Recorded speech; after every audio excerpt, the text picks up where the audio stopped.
Hello, everybody, and welcome to another episode of Talking Games with Kellie and Andrew. I'm Andrew. Oh, I'm Kellie. Did I get you? Did I get you guys? Did you think I was Andrew? You got me. I guess I assumed if you were going to do a bit, you would have warned me, and then you just went into the bit. You literally never warn me when you do bits.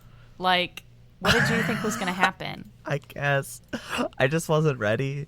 Well, I had a bit in mind. You got to get ready, son. I was going to say, hello, everyone. Welcome to another episode of Talking Games with Gassy and Andrew. Gassy? Because you're gassy today, and the audience is going to hear that. The audience will hear that.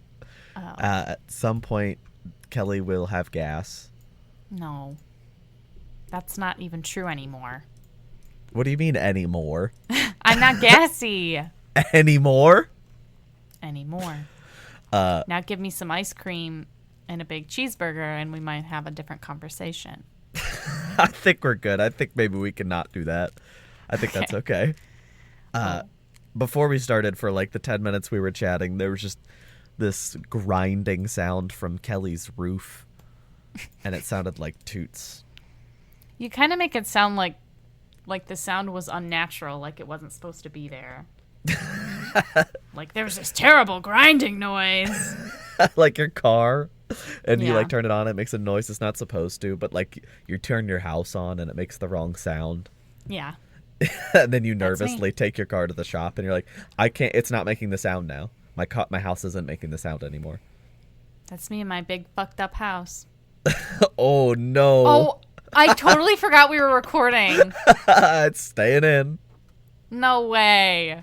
No, you can cut that out. Nah, this show is M-rated. I did not mean to say that. I was honestly... I completely forgot that we were recording. I thought we were just chatting. That's crazy. I'm sorry. You did an opening bit and everything. I know. What's wrong with me? I haven't talked to anyone like all day, so I think I'm just like socially stunted right now. You had all those swears built up that you had to drop on air. I guess I did. All of our toddlers are gonna be crazy. They're gonna go nuts. The FCC is gonna sue me. I was about to swear again just then and there. I was about to say another swear word. You can. I have to check the swear box on our upload now. You have permission. Do you want to say another one? No. Go ahead. I was going to say the FCC is going to get my ass. Oh, that's a mild one. That you don't need the box for that one. Really? Yeah, you need the box for the S and the F one. Wow, who would say that? Who would say that on a video game podcast? Probably the majority of video game podcasts, actually. Not me, though. But there's other words we're not allowed to say. But we are when we have the checkbox. Right. Like not swear. It's weird. The swears, I feel like they should be worse, right? Because they're swears. Right. You know? Like the F word that Kellie said earlier. What? I don't know what you're talking about. There's other words that like... Well, like, are we allowed to say, like, cuck? Probably. Are we... what else are we allowed to say, like... I don't know. What words are we allowed to say, Kellie? You should say some of them, too. I would assume we can say, like, damn. Well, yeah, that's below. I feel like it goes HDASF as far as swears, right? Yeah. Do you want to tell the audience what those words are? What those letters stand for? Yes. HDASF. H. Hell. D. Damn. What was the third one? A. Ass. I think, yeah, that sounds right. And then S. S. Shit. Fuck. I don't know what's worse. Is fuck worse or is motherfuck worse? I don't know. Because PG-13 movies are allotted one F-bomb, I don't think you can say MF in a PG-13 movie. Okay. And there's probably a word that's worse than that, but I won't say that on air. What word it starts with a C? Oh yeah, but I feel like that's like that weird pseudo swear territory.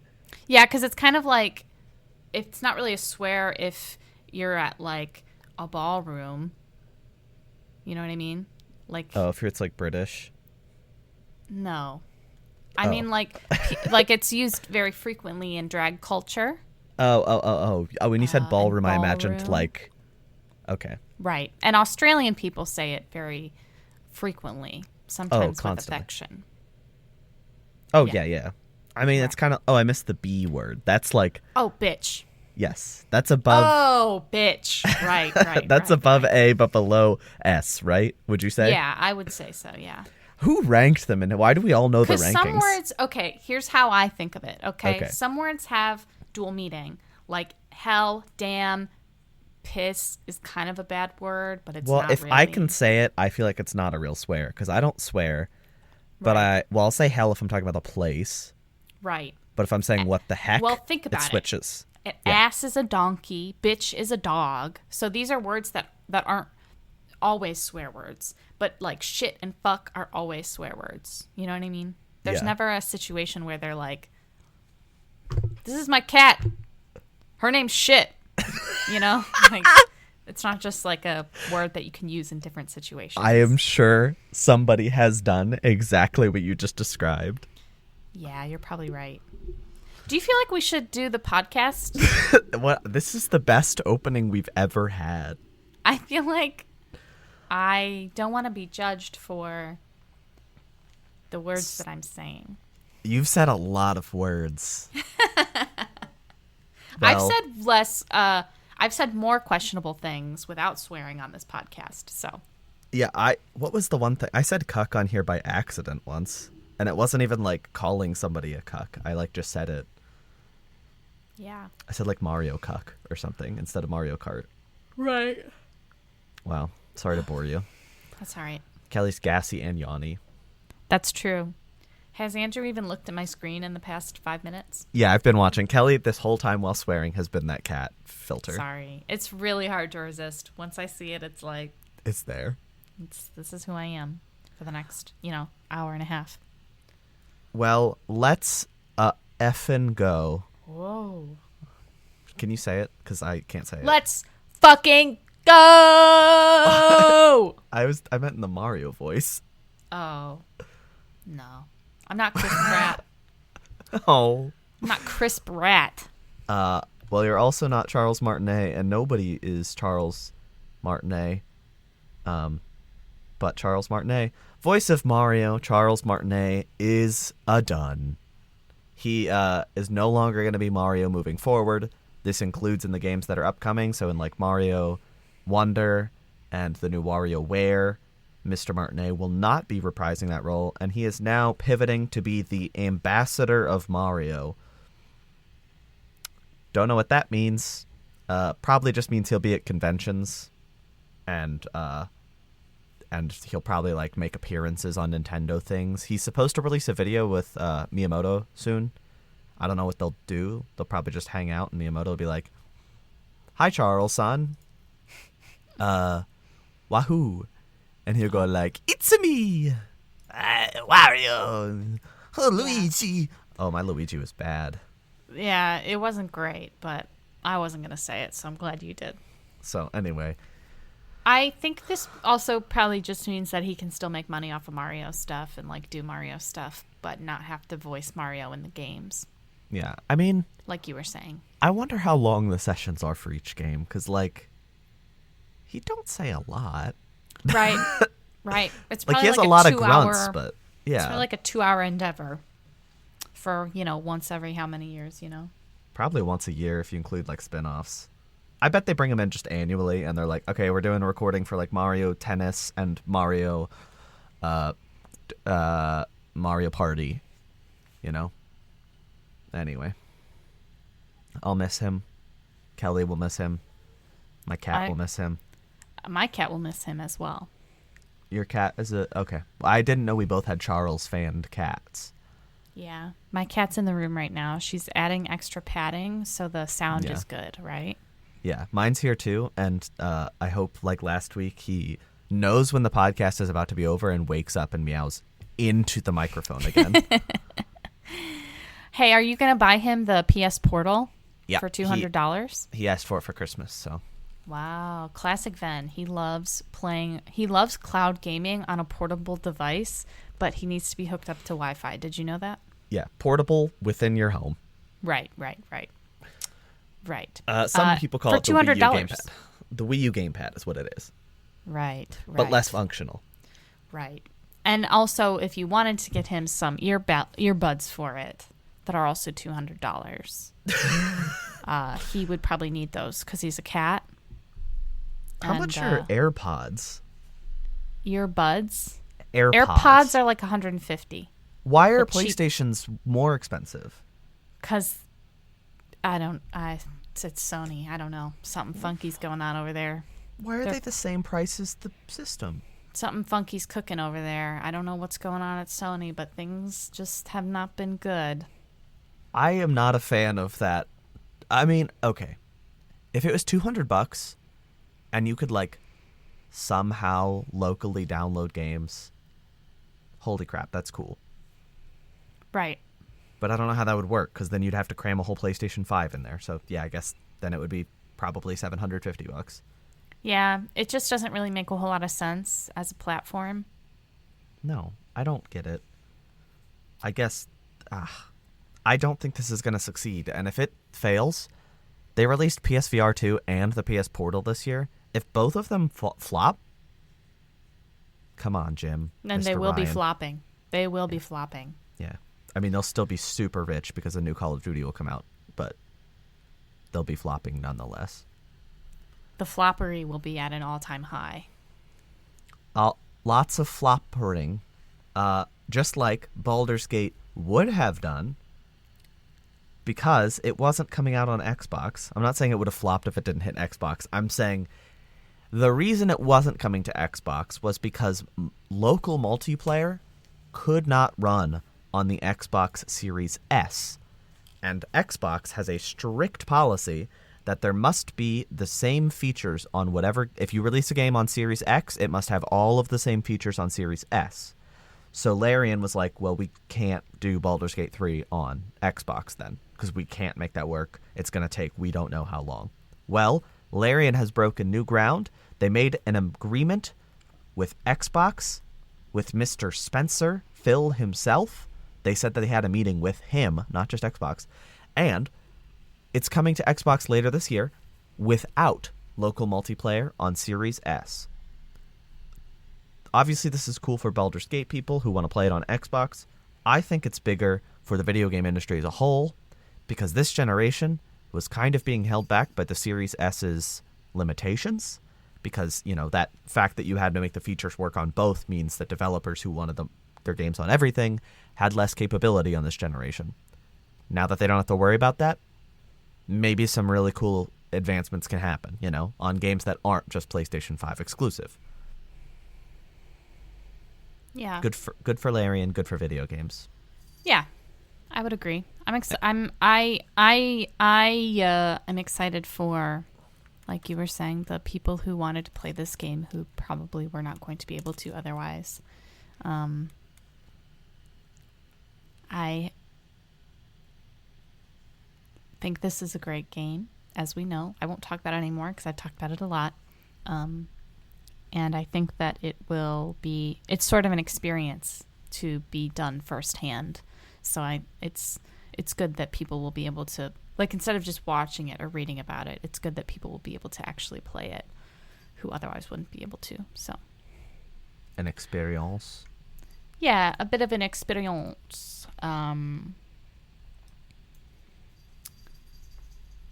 You know, we were talking about Call of Duty earlier. We're also talking about Xbox in the last story. I know, but what if I did a transition, but it was roundabout and confusing and didn't make any sense and made people mad? Doesn't that sound better than doing a transition that makes sense? You know, if I swore, I would do it right now. So Microsoft has announced that it is selling the Activision cloud gaming rights, not Activision, the cloud gaming rights to Ubisoft in order to make this deal happen in the United Kingdom, because we know that it's already the wheels of progress are chugging along here in the United States, but across the pond, things have been held up quite a bit. So to try and ameliorate the situation and perhaps find a loop in the hole, that is Microsoft's solution, is to sell its cloud gaming rights, everybody's favorite thing in the world, cloud gaming, to Ubisoft. Ubisoft, a very interesting company to sell those to. That's why it's weird to me, because I'm like, Ubisoft? Like, that's a huge company. Like, that's not... I don't know. I don't know what the other option would be. Like, what? Put it into the ether? Just be like, anybody can have it if you're fast enough. Right. It's like they have to sell it, I guess. But, like, also, I don't think that Activision... I'm sure they have plenty of, like, R&D money that they spent in cloud gaming that's behind the scenes. But, like, we don't really hear about Activision being involved with cloud gaming. Nor do we hear about Ubisoft being involved with cloud gaming. So it just feels weird to me. Because I know that the UK was like, we're concerned because we think that Xbox is going to have a monopoly on cloud gaming. And I'm like, that's what you're worried about? The cloud the thing that doesn't really work very well? Yeah, I think cloud gaming is one of those things that maybe people who aren't necessarily in the industry understand super well. They don't understand the perception of it because the cloud works in like many other professions and industries and situations, and it's kind of the wave of the future. The internet. They probably saw it as like a Netflix buying like Hulu situation or something, and it's like, well, that's not fair because it's two of the biggest like streaming things. Well, same thing with games, and it's like, yeah, but streaming with games is not so easy. It's so much more to deal with, you know. My thing is like, so they give it to Boobisoft. Sorry. No, you're allowed to say that today. What happens if, I mean, is Ubisoft really in a position right now where they can like be like, yeah, we'll take it. Oh, thank you. Because what have they got going on right now? A game that has not seen the light of day in 20 years and a $40 Assassin's Creed game that That was the first game I was referring to, Andrew. If you paid attention when women spoke, maybe you would know that. Speaking of men who don't pay attention when women speak, Jeff Keighley hosted Opening Night Live.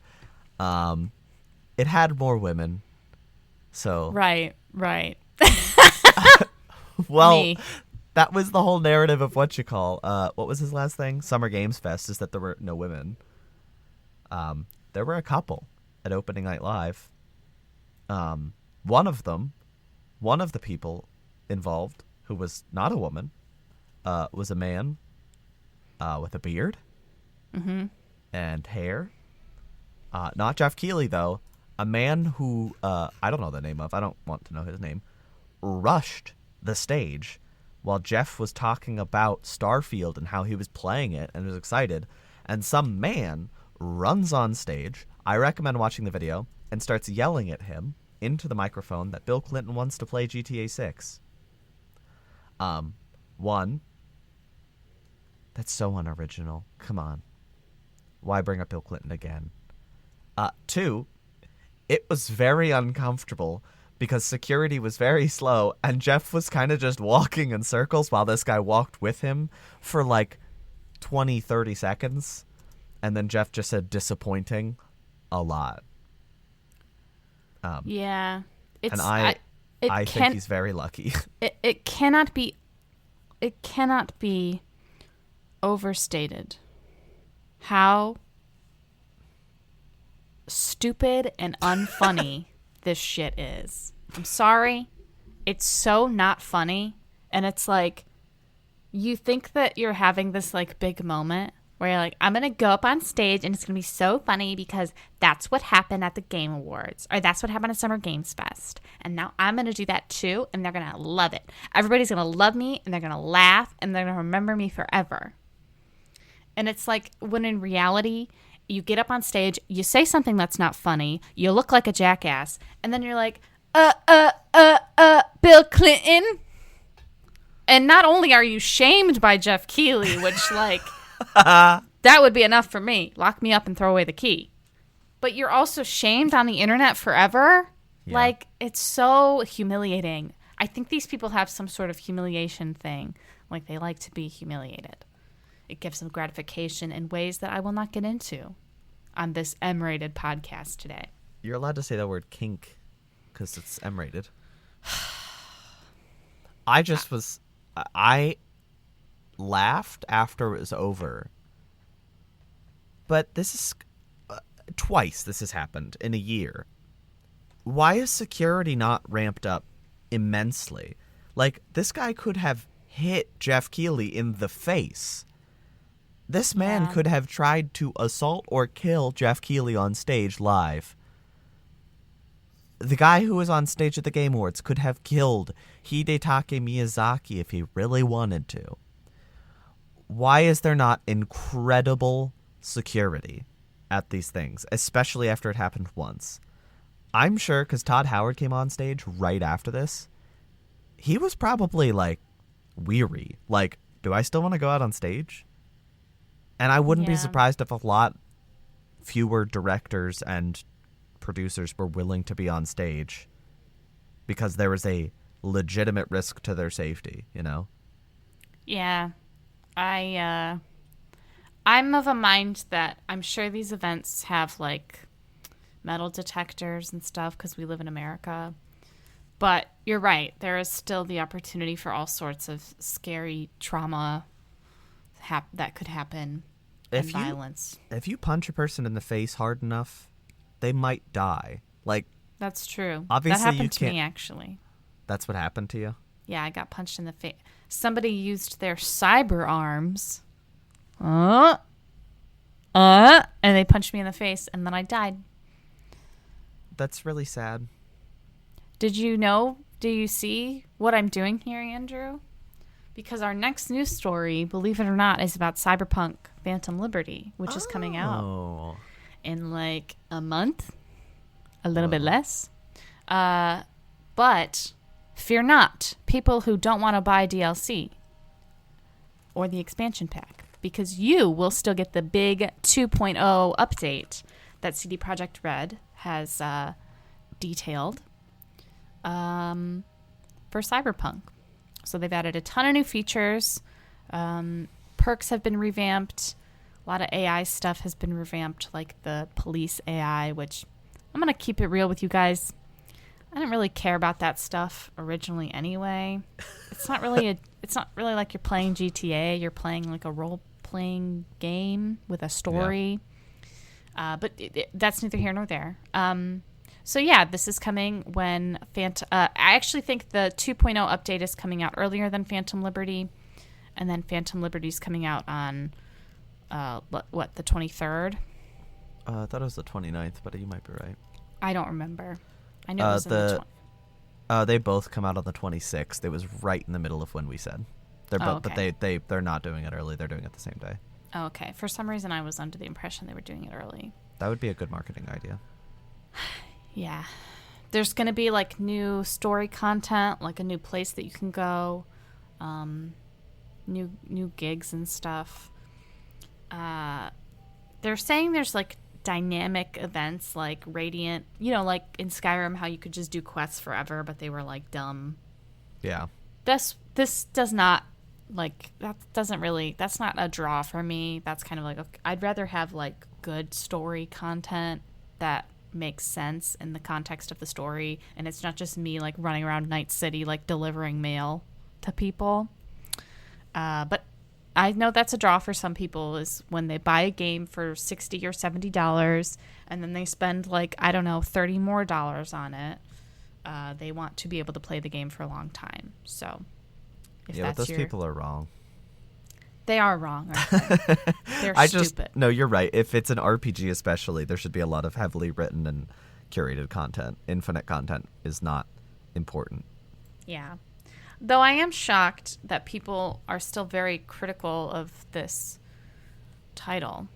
It's been 3 years now. You either don't care anymore, or you've played it and you find that a lot of the problems have been solved by now, Or people, get a hobby. Or you're just a hater. But that's me speaking, and I'm not a hater. I'm a lover. I love this game. I love Cyberpunk. I loved it when I played it on my PlayStation 4. God. So I'm biased, so don't listen to me. You know who else is a lover? I'm not sure I do. But you go ahead and tell me anyway. Sonic the Hedgehog, one of the most prolific lovers of gaming. He's back. He is coming to your PlayStation 5 and PlayStation 4 and Nintendo Switch. I'm not going to list all the consoles. Sonic Frontiers is getting a new update on September 28th, clearly trying to compete with Cyberpunk Phantom Liberty. We got a cinematic teaser at Gamescom, which I thought was a little weird because it's out in a month. I don't know why they wouldn't have shown it, but we just saw Supersonic, big new boss, and the fact that you were going to play as Tails, Amy, and Knuckles was teased a little more, although, again, it's a month away. Weird that they didn't show that. I'm also concerned because the game came out in November. DLC's coming out in September. I think it would have needed a lot more work than that to be really impressive. But hey, it's free.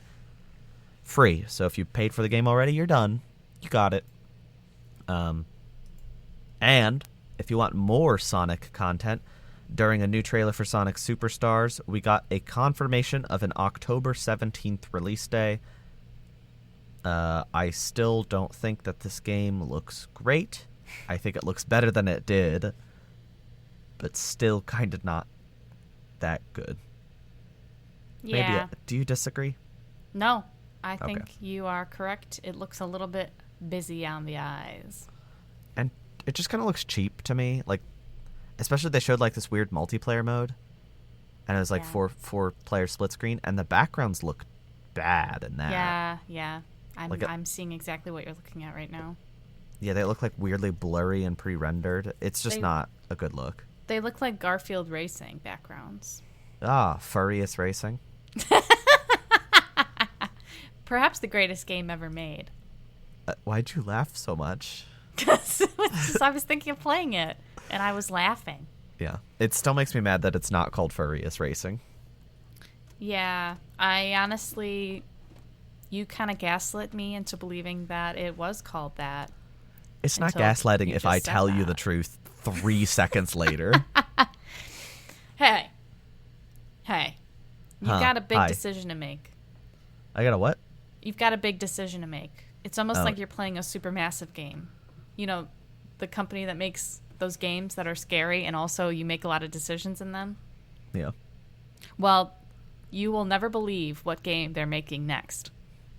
You say that like I would believe it, but I actually wouldn't have believed this. Andrew, that is the joke. If you undermine me one more time on this show, I swear. Uh-huh. What do you swear? You're allowed to swear now. You do swear. I am going to come to your house. Whoa. I'm going to steal Ven. No. I'm going to trash your shit. I don't care. Bust the pipes again. So your kitchen floor is very warm. Oh, no. Uh-huh. And then I'm going to leave. And I'm going to take Jeff Keighley and I'm going to go. I do have a leak in my ceiling, so was that you? That was not me. I'm sorry that you have a leak in your ceiling. It's okay. My house is just falling apart. I don't own it, though, so who cares? Would you say it's a bit of a little nightmare? It's kind of a big nightmare, but good transition. Oh. Little Nightmares 3 was revealed at Gamescom. Very exciting. Developed by Supermassive Games? ? I didn't know this. I'm not sure anybody knew this before this trailer. Definitely not. This was a teaser trailer, nothing crazy. And all we've got is that it's coming in 2024. So, I mean, great news. It looks great, but it looks very like Little Nightmares. Yeah, there's 2 little guys this time. 2. There were 2 in Little Nightmares 2 as well. Oh, sorry, I never played it. Well, there's 2 again. I thought there'd be 3. Yeah, you would think with it being 3, there would be 3 little guys, but that's all right. That is all right. Also, IGN describes this as yet another spooky yet oddly cute entry in the darling indie series. This is made by Bandai Namco and developed by Supermassive. Yeah. What? Did Bandai buy it? I thought they did it from the very beginning. I don't know. I think the first Little Nightmares was an indie darling. I don't think 2 is an indie darling. I think that's when it kind of blew up. Like, the game was big by that point. But I don't really know what indie games are anymore, because I was told Stray was an indie game, which, let's be completely real and honest with one another, it was not. I mean, it was an expensive one, yeah. Annapurna published. I mean, technically indie because Annapurna publishes exclusively indies, but Bandai Namco and Annapurna are different beasts. Bandai Namco is not indie. They published Elden Ring. Yeah. I like Smelden Ring. P.U. Nice. When's that DLC coming out? I guess we'll never know. Oh yeah, that wasn't at Gamescom. That hasn't been anywhere. That hasn't been anywhere since like the Game Awards.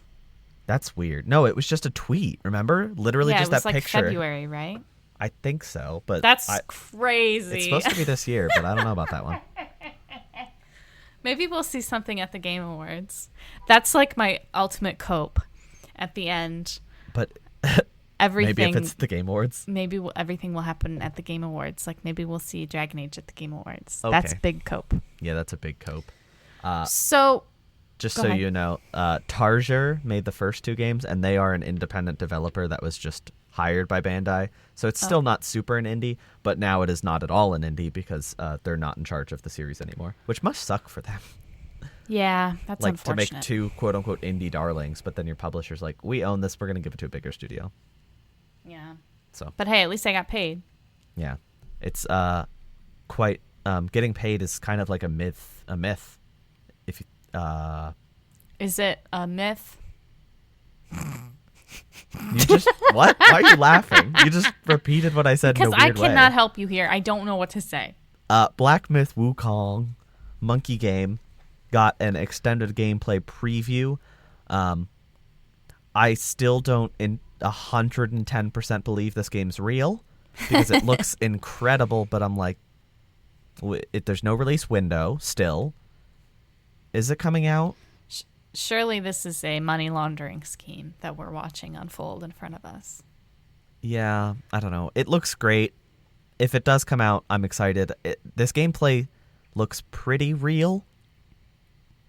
But again, no release window. We've known since 2020. We'll find out. That was a weird year. Huh? 2020 was a weird year, you know? I thought you said a good year, and I was like, No, I wouldn't say that. I would not say it was a good year. Though I will had, say... a good month. I think February 2020, until like the end when I got real scared, was pretty good. Yeah, I will say in March 2020, they said, don't work, we're going to pay you, but you don't have to work.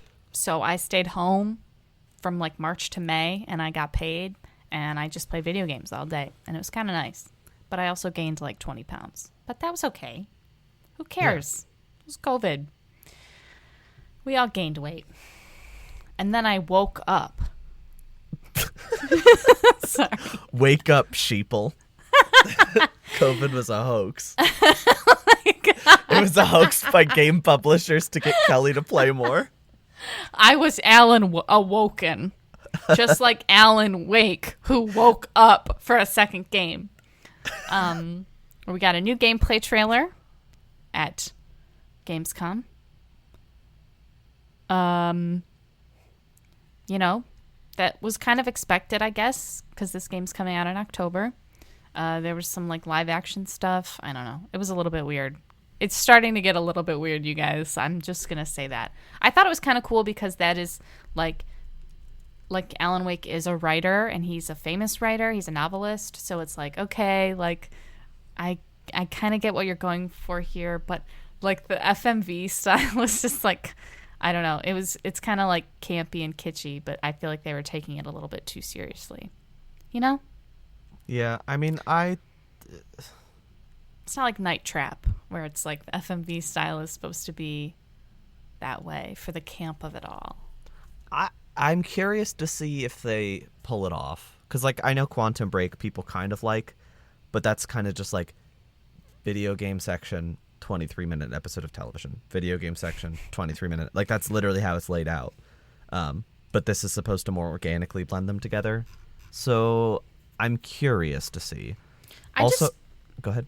I just don't understand why they would wait so long in the marketing process to be like, you guys like live action stuff too? It's like, this game's coming out in like not even 2 months. Well, I guess it's 2 months from yesterday. But it's still like, I don't know. I would have said that earlier. I would have led with that. Just start throwing that out there. Can you skip? Wait, hang on. Can you skip to second 18 of the trailer? 18. I just want to see if you get the same still frame I have. I don't know. What is your still frame? Is it Alan Wake yelling? I'll send it to you. I have a really good still frame. Okay, cool. I'm going to text it to Kelly while we talk because I don't feel like taking a screenshot on my computer. Hey, it's me, Alan Wake. I'm here to write a spooky story, but spooky things have started happening to me because I'm writing this story. There's shadow people. They stole my wife. Oh my god. I sent it like a full minute ago, but I did appreciate you buffering as though I was in the process still of sending it. I just wanted to give some people... Oh yeah, that's what I've got too. Yeah. Oh, does he? Okay. Why aren't you reacting more? Alan Wake looks gross in this still. Cause it's a spooky game. Spooky things are gonna happen. I just told you how spooky it was. Do you know what scares me? What scares you? High school and teenagers. The full moon? Baby, baby, baby, baby, baby, baby. Sorry? I thought you were going to keep going. No. We got 2 new trailers for Persona 3 Reload. One is called the Meet the SEES trailer, which just kind of shows off some of the cast. I didn't watch it too closely because I don't know the whole entire story of Persona 3, and I don't want to see too much, and it looked really, really, really good. We also got a hint of the mass destruction battle theme from the original game, redone. Not supremely redone, but subtle. I'm excited to hear, it in its full without trailer under it. And then we also got a trailer that showed us the new battle theme. I don't know why I said that so funny. There is a new battle theme, and we got a trailer for that as well. Kelly, are you excited? Are you excited? I'm very excited. In fact, I am more excited than I was when they first revealed this, which is quite shocking because I was very excited when they first revealed this. I think that it looks really good. It sounds really good. The new voice cast is great. And I know it's hard when you are so used to what they used to sound like, which I am because I played 3 times now. And I think I was also excited because there's some FES content in the game. Oh, is that what...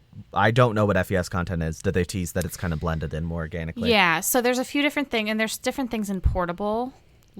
There's a social... Well, I guess you would know them as confidants or social... Oh, no, you played 4. I played 4, yeah. So there's, I don't know if it's a full social link, but there was a previous character relationship that was not available to the male main character that now kind of looks like they're expanding on a little bit. The cutscenes look really good. Oh my goodness, yeah. I think both the 3D and the 2D ones look incredible. Yes. And I think that what I enjoy, they redesigned, so the members of SEES, the main characters, they all wear a red armband. In the original, it was smaller, so it looked a little bit more questionable. So I'm glad that they made it bigger, just for optics. So I like Nazi-esque. Yeah, a little bit. Yeah, I'm excited. I feel like I love Persona 3. I think it's the best. It's got the best story out of the more modern Personas. And I am excited to see it sort of reimagined in this way because even in the original Persona 3, FES, the cutscenes weren't I mean, they were passable, but it was on PS2, so you can only do so much. And now it's sort of being revamped. It looks quite good. I'm still holding out hope that maybe one day we'll see the female main character again, but like I said, it looks like they added some content from Portable, like certain character interactions and stuff like that. So I'm excited because one of my favorite characters is voiced by a new voice actor, and his old voice actor is like a creep. So I'm really glad that he can sort of be reimagined with a new Junpei voice actor who's not a creep, as far as we know. Yeah. Oh, it's out February 2nd. Didn't mention that. Right. I think that's probably the highlight of the story. Yes, February 2nd. I think the marketing has been really cool too, because for those who haven't played the full moon is very important to the story of Persona 3, and they kind of do these like full moon events, which is pretty neat. So, did this also come out during a full moon? I didn't even realize. I'm not sure. When did this come out? 5 days ago? Yeah, this technically was right outside Gamescom, but I included it because it was close enough. No. Oh. I thought they were doing like full moon stuff. Maybe it's full moon stuff leading up to the 2nd. Maybe. Yeah, I'm very excited. I also thought this game was coming to Switch. I thought we knew that it was coming to Switch, but it's, at least as far as we know now, not. So I wonder what the situation is with that. Yeah. But I'm absolutely stoked to play it. I'm thrilled that it's on Game Pass. Not that I would have paid for it. I mean, it's $70, which... See, that was my one point of contention. I don't think it should be $70. I think that's too much money. I'm sorry. I think $60 would be passable, especially if it is coming out on Switch. I don't think you should ever have to pay $70 for a Switch game. With peace and love, and with all due respect to Mario and Zelda, $70 is too much for a game on that console. I think $60 is fine. I think a remake should aim for around $50 or $40, but it is what it is. I'm not entirely on the same side. I think it should be market price, because just looking at it, I'm like, okay, there was like some writing is probably all that came over. But like they even announced like Iha and Koga are going to be in this game, the two like light and dark abilities, and I'm like, okay, that seems like a small thing, but that means rebalancing the entire game.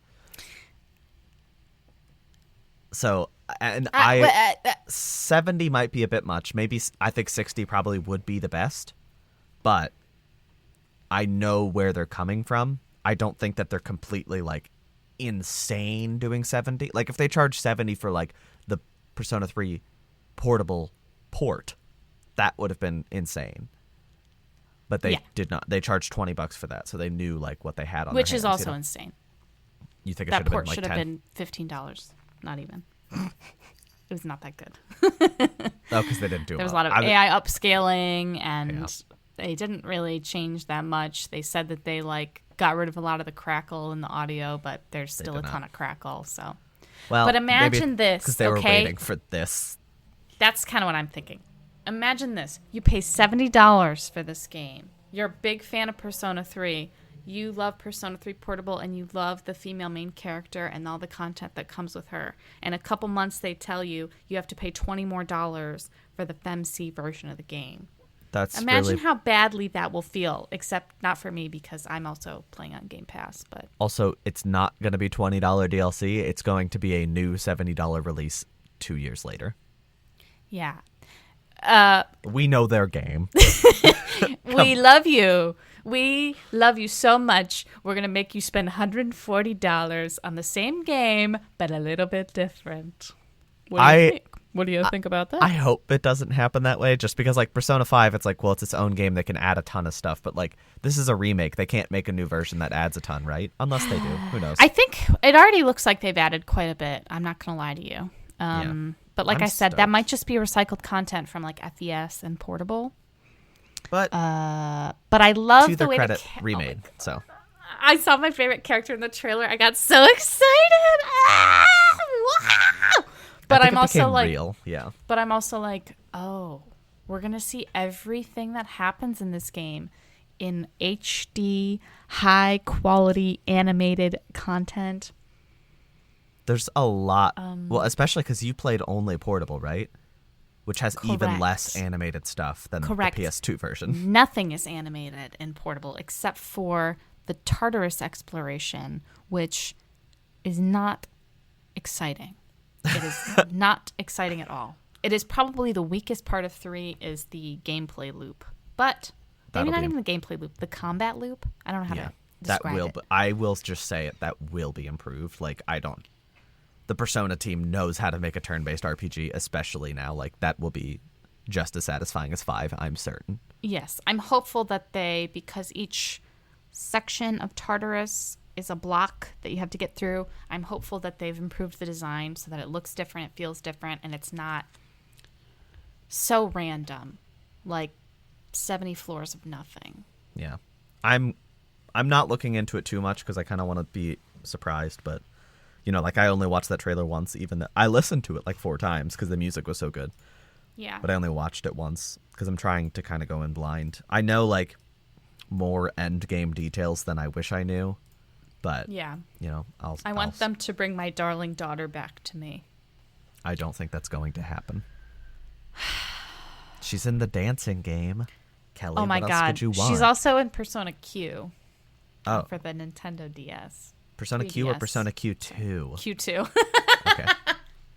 She's not even in the first one. Poor girl. She's in the stage plays. Listen. I'm listening. Go ahead. Imagine a Persona game. Uh-huh. You boot it up. Uh-huh. Persona 6, 2030. Okay? Okay. And it asks you, would you like to play as a male or a female?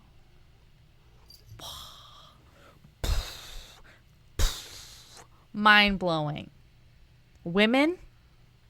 Come on. Women are people? I don't know about that. Hold on a second. We're going a little far here. I think that maybe, just an idea, maybe we should like wrap up this episode before you go further. I think we should as well. Oh, I didn't play anything this week. I've been playing Baldur's Gate. I mean, I've been playing Final Fantasy 16, and it's kind of not amazing. Okay, I'll be very quick about this. The good parts of Final Fantasy 16 are like other level good, and there's so much fluff between the good stuff. Yeah. So I'm gonna push through, but like I am 23 hours in and 70% of the way through the game, and I'm like, oh, I wish I was at like 90%, because like it feels like I'm about to hit the final act, and I'm like, there's 30 hours left, or 30% left, which is probably 10 hours, and I'm like, I want 2 more crazy hours. I want to see the final like conflict of royal nations, but there's probably some big supernatural plot I just don't know about yet. Yeah. Oh well, it's pretty. Yeah. Cat just attacked Kelly. Oh my God! I think she saw a bird out the window. She just like bolted off the desk. I've never seen her move that fast in my life. Here's what I'll show Kelly mine, and she'll describe him. Okay. Well, he's in croissant formation right now. He's orange with a floppy tail and little white spots. Not spots, but he's got like a white patch of fur underneath his little chin and his tail, and his belly, and he's got pointy ears. So. I wish I could have captured the audio, because when I touch him while he's asleep, he goes, "Brr." Oh, I love that little cat noise. I call it burr, because he goes, Brr. And I'm just like, oh. I have a theory that my cat is actually an alien from another planet, and here's what happened. She was transported here on Earth, and she knew that to survive she needed to be cute, so she grew fur. Because sometimes when she meows, she sounds like a little robot. She's like, meow, meow. It's the voice box not working properly. Yeah, it's like scary. It's haunting. And sometimes it's like late at night, and all of a sudden you just hear, meow, meow. That's scary. It is. Mine has like a demon meow, but he does.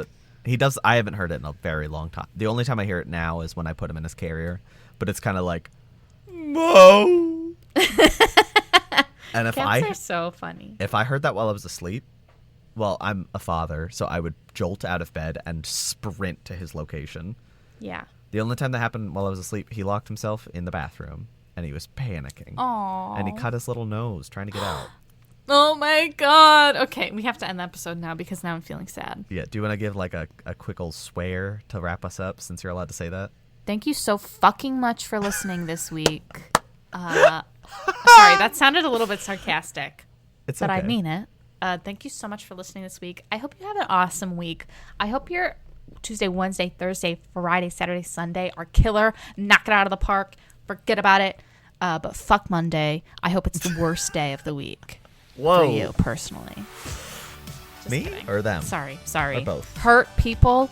Hurt people. Who hurt you? Me. Myself. Oh. Okay. Society. All right, thanks for listening, everybody. Bye.